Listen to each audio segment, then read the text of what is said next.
Tapusin niyo yung module ng maaga. The importance of effective communication is to improve the employees' productivity so it can develop a teamwork.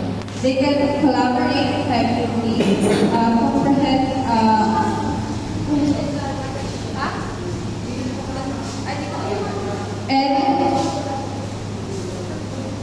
Call a friend. and encourage everyone to share their opinion for a better solution when something matters. Kantang-kanta na, oh.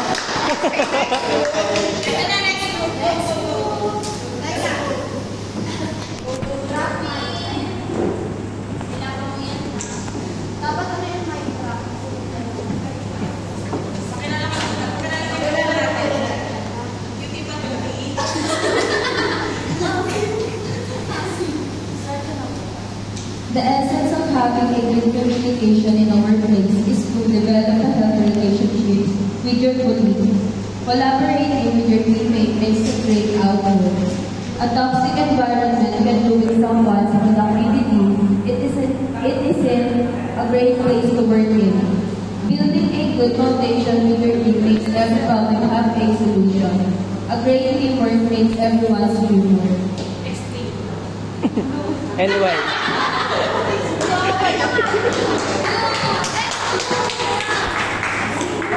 Next group. Loading na.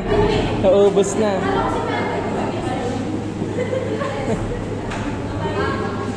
Communication involves which means that when we work in a workplace or environment interacting with other people, we should consider having good impressions of people that we met.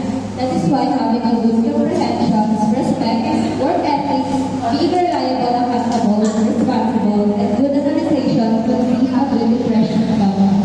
Active listening is the key to be able to do certain things. That could also help us to deliver effective communication. Amen.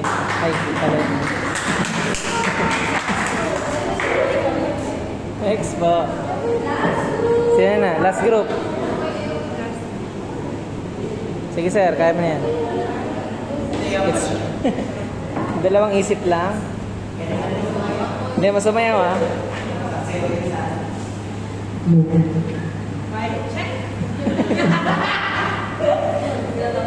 The importance of effective communication in the workplace. First, we need to build up confidence through posture, gesture, facial expression. And we are talking to a person. Secondly, we need to listen and respond calmly to avoid misunderstanding and to build a character development.